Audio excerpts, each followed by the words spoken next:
Futuro incerto. A cada semana aumenta o número de famílias que ocupam área particular em Jacareí após justiça suspender reintegração.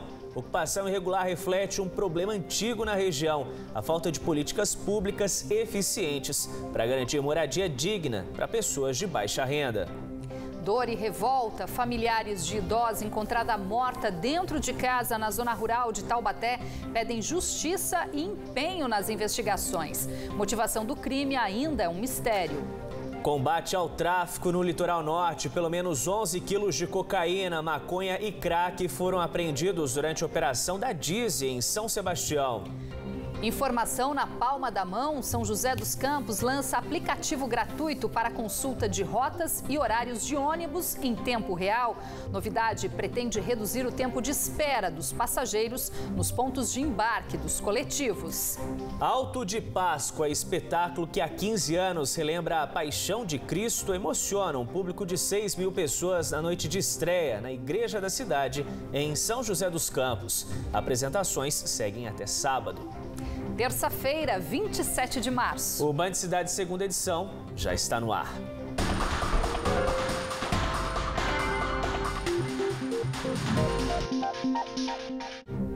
Olá, muito boa noite.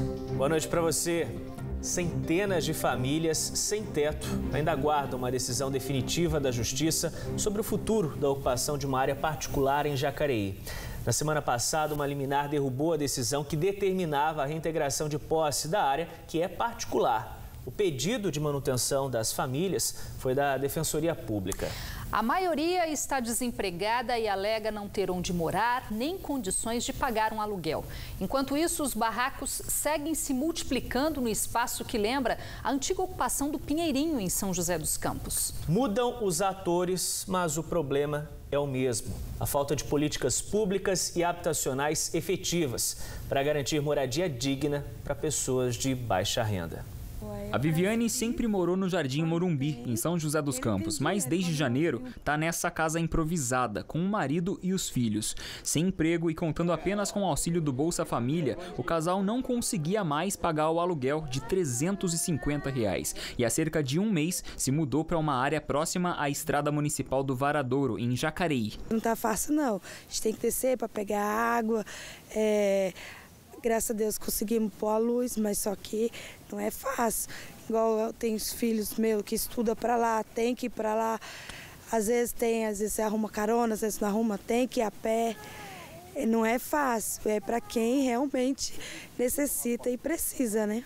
A gente só pede uma moradia digna, né? Porque hoje em dia você fica na inscrição da prefeitura e ali vai anos, né? Pra gente poder estar vivendo, criando nossos filhos. Porque hoje em dia é difícil criar. Não é fácil criar uma criança. Tá sendo muito difícil hoje em dia com o mundo do jeito que tá, né?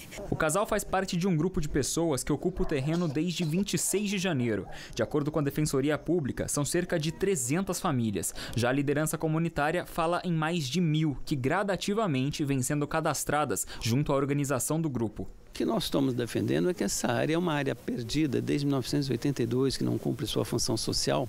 E a população veio para cá para morar aqui, para dar uma função social a essa propriedade. Além do mais, não paga imposto, desde esta época também. Então é isso que nós estamos tentando fazer. E nós queremos abrir negociação com a Prefeitura, com a Câmara Municipal, com a CDHU, com o INCRA, à medida que é uma zona rural de Jacareí, embora seja muito próximo da área urbana de São José dos Campos. Aí, o que nós queremos fazer é isso, abrir negociação com essas entidades para que possa se resolver esse conflito aqui. Porque aqui não é caso de polícia, aqui é um caso de política pública. O terreno de 870 mil metros quadrados é particular, pertence a Ricardo Empreendimentos Imobiliários. A área que, segundo a liderança comunitária, estaria ociosa, hoje já começa a se parecer com um bairro para estadia permanente. Tem ruas abertas, ligações de luz, a água vem através de minas e não há saneamento básico. A pedido da empresa proprietária, em 9 de março, a Justiça acatou em caráter liminar a reintegração de posse do terreno. Porém, no dia 20, a Defensoria Pública de Jacareí ajuizou um pedido que derrubou a decisão anterior que determinava a retirada das famílias. Agora, os ocupantes aguardam a decisão final para definirem o futuro. A gente sabe que entre 15 e 20 anos a gente não tem casa popular. Então, o que o governo vai fazer com todas essas pessoas aqui? Tem que deixar a gente na terra, né? Que é isso que a gente quer. E o demais, a gente não quer nada de graça. A gente quer pagar pelo pedaço de terra que a gente está aqui. Porque pagar o aluguel, ganhando o salário mínimo, não tem condições nenhuma de vida. Então, o que a gente quer é isso, é que pelo menos uma vez na vida o governo põe a mão na consciência, não faça o que fez no Pinheirinho.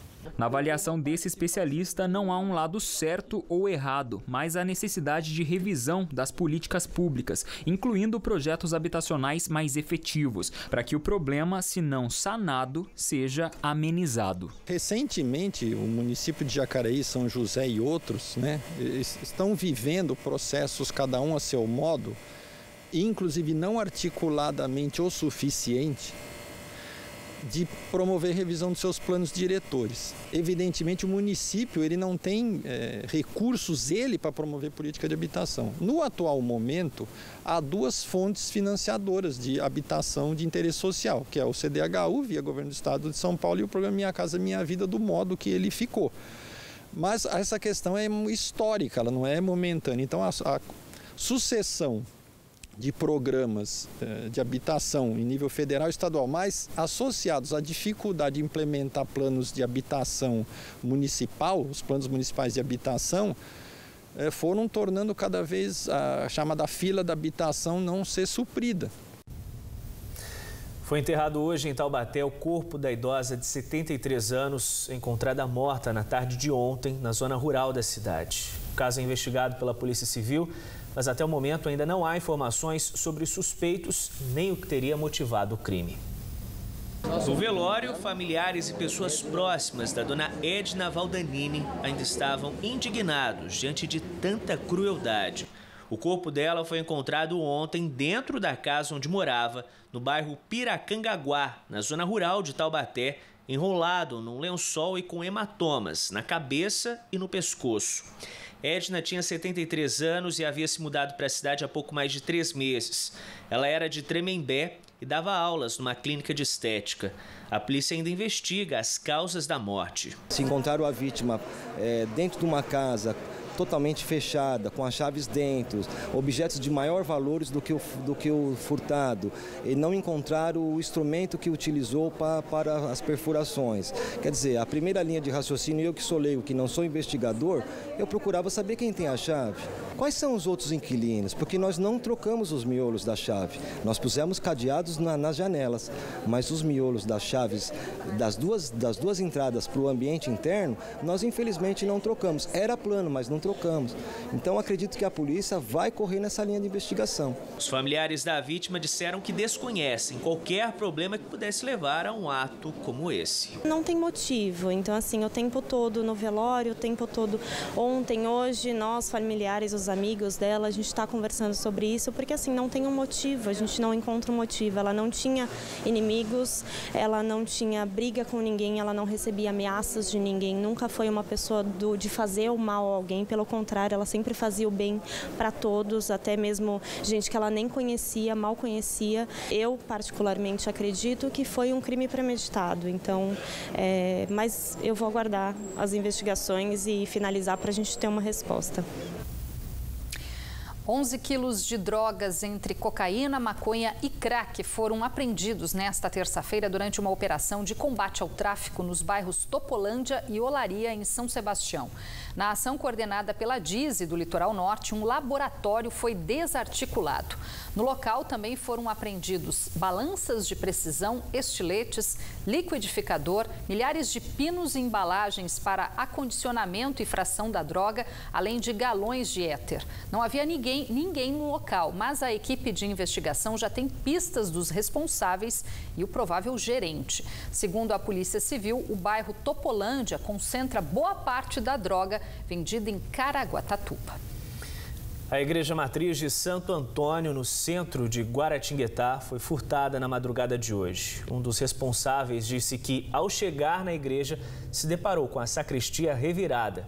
Não havia ninguém no local e um aparelho de DVD e um monitor de computador foram levados. O caso será investigado pela Polícia Civil. Depois do intervalo, de olho na medalha, ciclista de São José dos Campos participa de competição na Espanha em busca de uma vaga na equipe profissional da seleção brasileira. Mas o atleta sonha ainda mais alto. Ele quer competir nos Jogos Olímpicos de Tóquio em 2020. E ainda informação na palma da mão. A Prefeitura de São José dos Campos lança aplicativo para celular que promete facilitar a vida dos usuários do transporte público da cidade. Hora certa para você, 7 horas em ponto, e o Band Cidade está de volta em instantes.